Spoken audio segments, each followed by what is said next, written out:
Oi, pessoal, vamos lá, vamos dar continuidade então, para a gente falar um pouquinho agora sobre o procedimento do cumprimento de sentença. O cumprimento de sentença, então, nós voltando só um pouquinho lá, nós temos um processo de conhecimento, onde ao final desse processo de conhecimento, através de sentença, foi reconhecido o direito do autor, e após esse reconhecimento desse direito, dentro deste mesmo processo, há a previsão da possibilidade do cumprimento de sentença. No entanto, esse cumprimento de sentença, ele apenas vai se dar início através da iniciativa do exequente. Há a imprescindível necessidade de que o exequente, ele dê sim a iniciativa a essa execução. Ele precisa requerer a execução, ele precisa trazer ao processo o seu pedido de execução. Ainda que nós estamos falando de um mesmo processo, ou seja, ainda que a gente nós temos a primeira fase do processo, depois a fase do cumprimento de sentença, para que se dê início a essa fase do cumprimento de sentença, é imprescindível a iniciativa do exequente. Essa iniciativa do exequente, ele requer o início do cumprimento de sentença, ele apresenta eventualmente quando há valores a serem pagos, enfim, ele apresenta planilha atualizada desses valores e pede sim, aí, diante disso, a intimação do executado. Nesse caso, como nós estamos falando de um mesmo processo, como nós estamos falando de um procedimento sincrético, não falamos aí de citação, estamos falando sim de intimação. Justamente por quê? Porque o executado, nesse caso, ele já foi citado no processo, né? Ele foi citado lá no início do processo de conhecimento. Então, aqui nessa fase do cumprimento de sentença, através da iniciativa do exequente, nós estamos falando de intimação e não de citação. E como é que se dá a intimação do devedor nesses casos? Eu vou trazer um pouquinho para vocês agora, para a gente ir discorrendo de forma detalhada, o artigo 513, que fala sobre o cumprimento de sentença e a forma como ele vai ser feito. Então, ele fala ali, o artigo 513, parágrafo 2º, ele fala o seguinte: o devedor será intimado para cumprir a sentença. Inciso 1º, pelo Diário da Justiça, na pessoa do seu advogado constituído nos autos. Inciso 2º, por carta com aviso de recebimento, quando representado pela Defensoria Pública, ou quando não tiver procurador constituído nos autos, ressalvada a hipótese do inciso 4º. Inciso 3º, por meio eletrônico, quando no caso do parágrafo 1º do artigo 246 não tiver procurador constituído nos autos. E inciso 4º, por edital, quando citado na forma do artigo 256, tiver sido revel na fase de conhecimento. Então, inicialmente, cumpre observar que quando nós estamos falando de citação, nós estamos falando, ou seja, do primeiro conhecimento do processo, quando o réu ele vem inicialmente ao processo, ele não tem advogado constituído, ele não tem conhecimento desse processo. Então, essa citação, em regra, ela é feita dependendo do processo via correio, no entanto, ela é sempre feita através da pessoa do réu. Neste caso, como nós já estamos falando de uma segunda etapa, onde entende-se que o réu ele teria participado de toda a fase de conhecimento, inclusive através de advogado constituído, essa intimação e não citação, ela pode sim ser feita através do seu advogado inicialmente, como fala o artigo 513 no seu parágrafo 2º, através do Diário da Justiça, quando se tem advogado constituído, ou tendo em vista as outras formas que insere o parágrafo 2º. Eu até, essa parte da intimação, da execução através do advogado, ou até mesmo nesse caso, quando se fala da questão do edital, vocês podem perceber ali que no inciso 4º, ele fala o seguinte: por edital, quando citado na forma do artigo 256, tiver sido revel na fase de conhecimento. O que fala lá o artigo 256? O artigo 256, ele traz o seguinte dispositivo: as formas como serão feitas a citação por edital. Daí ele fala, a citação por edital será feita quando desconhecido ou incerto o citando, quando ignorado, incerto ou inacessível o lugar em que se encontrar o citado, e nos casos expressos em lei. Então, o que quer dizer esse artigo lá, voltando no 513? Ele quer dizer o seguinte, que se eventualmente, durante todo o trâmite do processo de conhecimento, o réu não foi encontrado e tornou-se imprescindível a situação através de edital, e mesmo citado por edital, ele não foi ao processo, ele não esteve presente no processo, ele não constituiu advogado, ele não se manifestou durante o processo, ou seja, ele foi revel. Na frase de execução, novamente, ele vai ser intimado via edital. Eu tenho um caso muito interessante no escritório em relação a essa questão. Uma cliente me procurou há algum tempo atrás com a seguinte situação. Ela e a irmã compraram um apartamento aqui na cidade de Londrina, junto à Caixa Econômica, efetuaram o pagamento desse apartamento e era um financiamento. Nesse meio tempo, elas venderam esse apartamento durante o financiamento e elas fizeram um contrato de gaveta desse apartamento e venderam. O sujeito tomou posse do apartamento e se responsabilizou pelo restante do pagamento do financiamento do apartamento, assim como todos os encargos do apartamento. Elas, com base nesse contrato de gaveta, ok, cada uma retomou a sua vida. Uma delas foi morar no Nordeste, a outra continuou morando aqui em Londrina, exercendo um cargo, era servidora pública, inclusive. E depois de muito tempo, uma delas viu um bloqueio judicial no seu salário.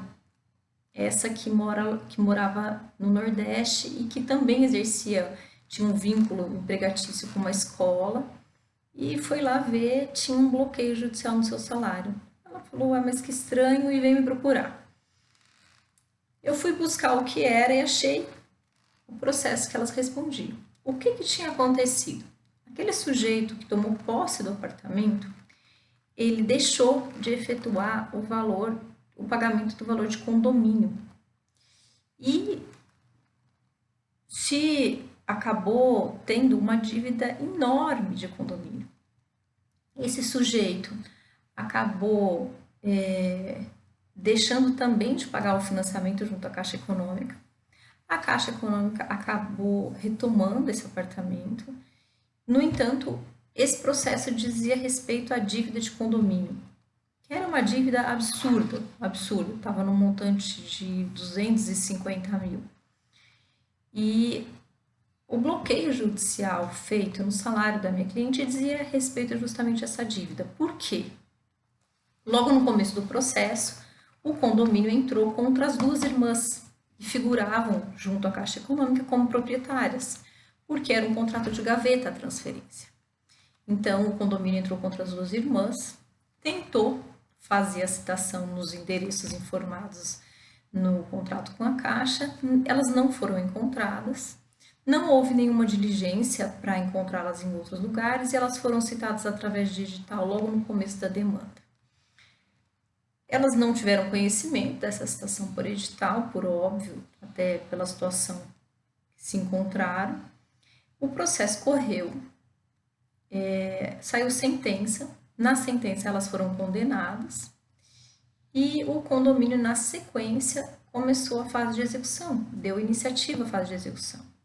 E iniciou a fase de execução, novamente, como afirma o artigo que nós acabamos de ler, eles deram início a essa fase de execução através de uma intimação também via edital. Por quê? Porque na fase inicial, ou seja, na fase de constituição do título executivo, elas também tinham sido citadas através de edital.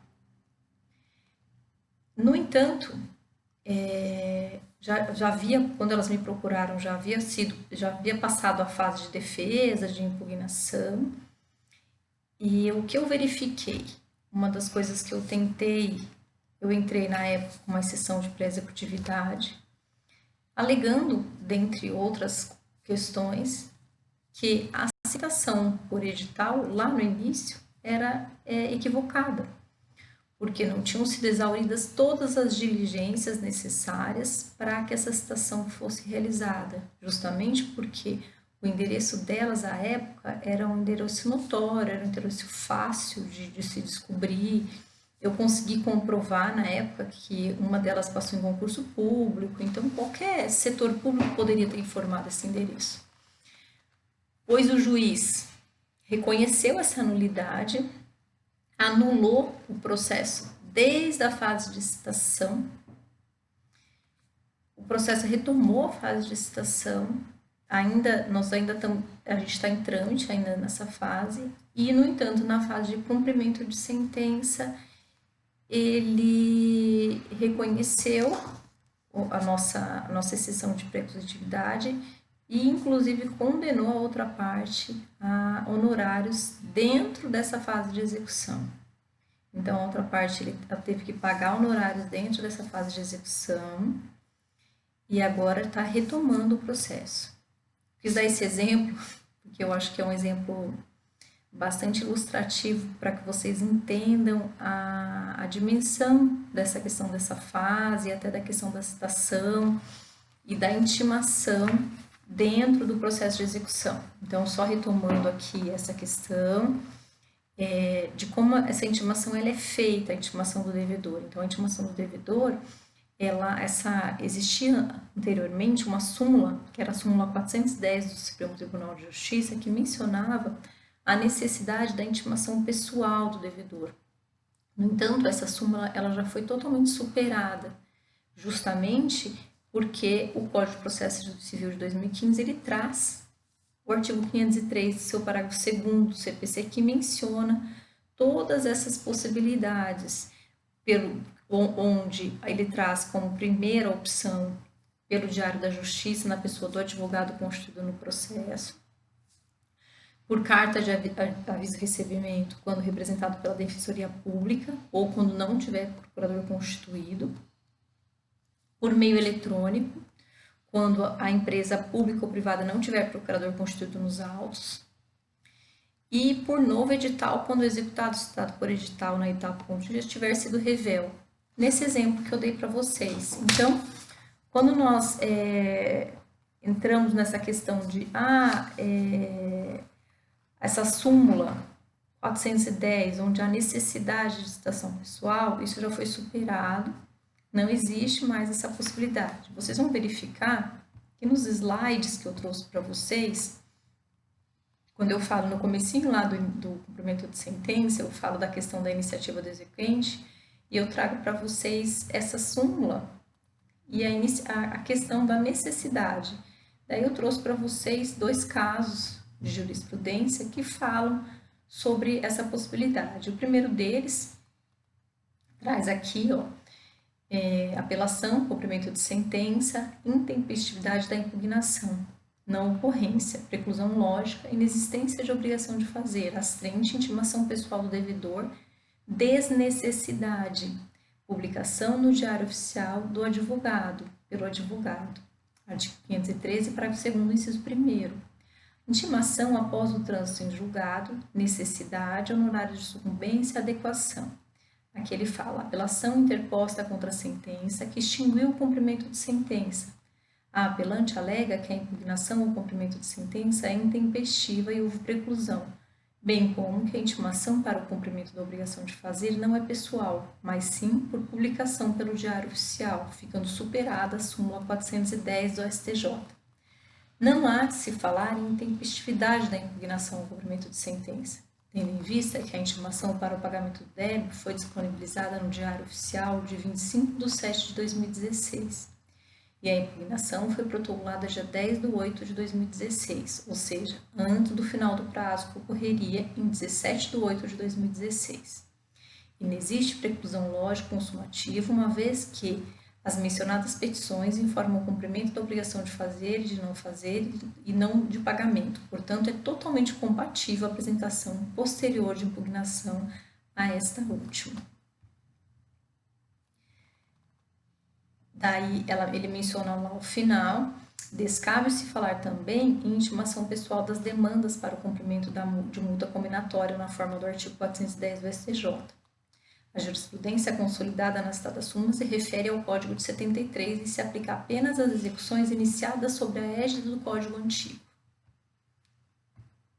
Daí eu trouxe para vocês também uma outra decisão de agravo que fala: cabe destacar que, com o advento do novo CPC, a precitada súmula restou em tese revogada pela aplicação do artigo 513, parágrafo 2º, inciso 1º, sendo suficiente para a incidência da pena pecuniária a intimação do procurador da parte devedora mediante o diário oficial. Então, conclui-se, portanto, que subsiste a necessidade de observância da súmula 410 do STJ nas execuções anteriores à entrada em vigor do novo CPC. Afirma-se até mesmo que, quando há renúncia do mandato do advogado, não abre-se a exceção a isso, justamente porque há a obrigação da parte de constituir um novo procurador. Traz-se ainda uma exceção, que quando o requerimento, a iniciativa do cumprimento de sentença, ela ocorrer após 1 ano do trânsito em julgado, daí sim, essa citação, ela tem que ser pessoal. Então, essa exceção, ela é prevista lá no artigo 513, parágrafo 4º, onde verifica-se que, se o requerimento a que alude o parágrafo 1º for formulado após 1 ano do trânsito em julgado da sentença, a intimação será feita na pessoa do devedor por meio de carta com aviso de recebimento encaminhada ao endereço constante dos autos, observado o dispositivo no parágrafo único do artigo 274 e no parágrafo 3º deste artigo. Então, cumpre concluir que não há mais aplicação da súmula 410 do STJ, onde havia sim a necessidade de intimação pessoal para passar dessa fase do cumprimento de sentença. Falamos na questão da intimação através do advogado, como prevê o artigo 513, parágrafo 2º, apenas com uma exceção prevista no parágrafo 4º, onde esse requerimento do cumprimento de sentença ele é feito após 1 ano da sentença. Daí sim, há sim a necessidade da intimação pessoal do executado. Vamos passar agora para a etapa, vamos falar um pouquinho sobre os títulos dentro do cumprimento de sentença.